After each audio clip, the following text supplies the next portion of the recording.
Assalamualaikum warahmatullahi wabarakatuh. Perkenalkan, nama saya Kirana Divya Iskandar. Saya dari semester 4 akan menjawab pertanyaan dari mata kuliah Filsafat Pendidikan Islam. Nah, di sini ada 8 pertanyaan. Pertanyaan pertama, jelaskan bagaimana pengertian filsafat pendidikan Islam dapat mempengaruhi praktik pendidikan di madrasah dan pesantren. Nah, sebelum menjelaskan filsafat yang dapat mempengaruhi pendidikan praktik di madrasah atau pesantren, saya sedikit menjelaskan tentang pengertian filsafat pendidikan Islam itu sendiri. Nah, filsafat pendidikan Islam adalah sudah pasti pemikiran mendalam tentang sistem pendidikan yang berlandaskan Al-Quran dan hadis. Nah, bagaimana caranya filsafat pendidikan Islam itu dapat mempengaruhi pendidikan praktik di madrasah atau pesantren? Nah, filsafat pendidikan Islam ini terdapat ruang lingkup, ada ontologi, epistemologi, dan aksiologi.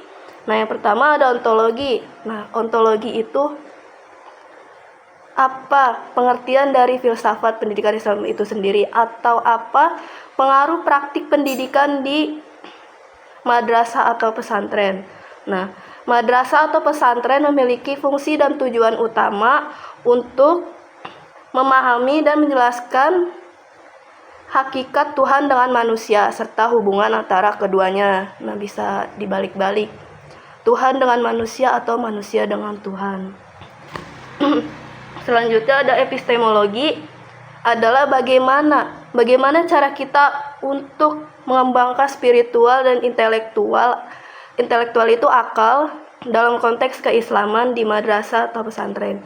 Jadi itu berfokus pada pengembangan sistem pendidikan Islam. Dan yang terakhir ada aksiologi, adalah untuk apa pendidikan madrasah atau pesantren yang diterapkan memenuhi standar nilai yang dianggap penting dan relevan dalam konteks pendidikan agama Islam itu sendiri. Nah, lanjut. Pertanyaan kedua, bandingkan kedudukan filsafat Islam dengan filsafat pendidikan Barat. Apa saja kelebihan dan kekurangan masing-masing dalam konteks pendidikan di Indonesia? Nah, kelebihan filsafat pendidikan Islam di Indonesia adalah kemampuannya membentuk karakter dan moral peserta didik secara menyeluruh serta relevan dengan budaya religius masyarakat. Namun kelemahannya sering dianggap kurang adaptif terhadap perkembangan sains dan teknologi jika dipahami secara tekstual. Sebaliknya, filsafat pendidikan Barat unggul dalam mendorong berpikir kritis, inovasi, dan kemajuan ilmu pengetahuan. Tetapi kelemahannya dapat menimbulkan krisis nilai dan kurangnya pembinaan karakter jika diterapkan tanpa filter budaya dan agama. Lanjut pertanyaan ketiga, jelaskan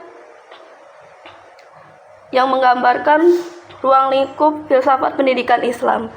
Sertakan elemen-elemen penting yang harus dipertimbangkan dalam pengembangan kurikulum pendidikan Islam.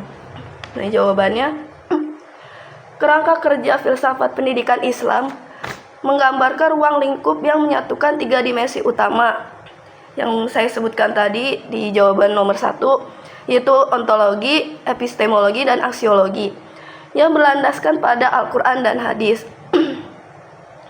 Dalam pengembangan kurikulum pendidikan Islam, elemen penting yang harus dipertimbangkan meliputi tujuan pendidikan yang berorientasi pada pembentukan akhlak dan keimanan, isi atau materi yang mengintegrasikan ilmu agama dan ilmu umum, metode pembelajaran yang menekankan keteladanan, pembiasaan, serta pengembangan berpikir kritis dan evaluasi yang tidak hanya mengukur aspek kognitif tetapi juga sikap dan perilaku. Selain itu, kurikulum juga mempertimbangkan konteks sosial budaya dan juga perkembangannya ilmu pengetahuan dan teknologi tetap relevan dengan kebutuhan zaman. Nah, lanjut pertanyaan keempat. Dalam konteks ontologi pendidikan Islam, bagaimana Anda dapat menerapkan prinsip-prinsip filsafat pendidikan Islam untuk mengatasi tantangan yang dihadapi oleh lembaga pendidikan Islam pada saat ini?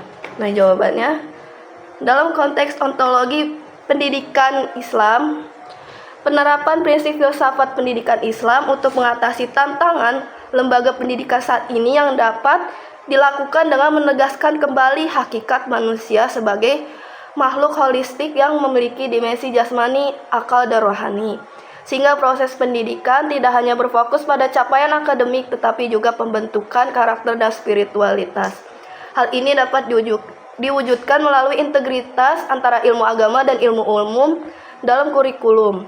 Penguatan fitrah peserta didik agar berkembang secara seimbang di tengah arus globalisasi dan digitalisasi. Selanjutnya ada pertanyaan kelima. Jelaskan urgensi epistemologi pendidikan Islam, bagaimana hal ini dapat berkontribusi pada pembentukan masyarakat yang lebih baik.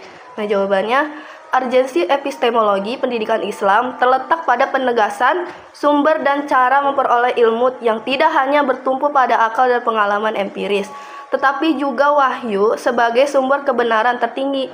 Dengan landasan ini, pendidikan Islam mampu mengarahkan proses pencarian ilmu agar tidak bersifat bebas nilai, melainkan tetap terikat pada prinsip tauhid sehingga menghasilkan pengetahuan yang bermakna etis dan bertanggung jawab. Kontribusinya terhadap pembentukan masyarakat yang lebih baik terlihat dari lahirnya individu yang tidak hanya cerdas secara intelektual, tetapi juga memiliki kesadaran moral dan spiritual, sehingga mampu menggunakan ilmu untuk kemaslahatan, keadilan, dan keseimbangan sosial.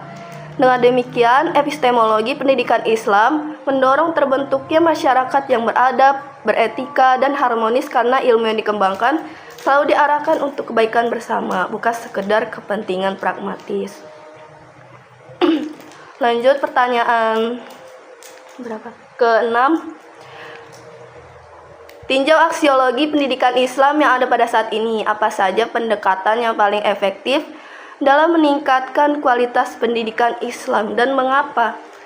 Aksiologi pendidikan Islam saat ini menekankan bahwa ilmu tidak bersifat netral, melainkan harus diarahkan pada nilai-nilai ilahiyah dan insaniyah seperti akhlak, etika, dan kemaslahatan, sehingga pendidikan tidak hanya mentransfer pengetahuan tetapi juga membentuk karakter dan tanggung jawab sosial peserta didik.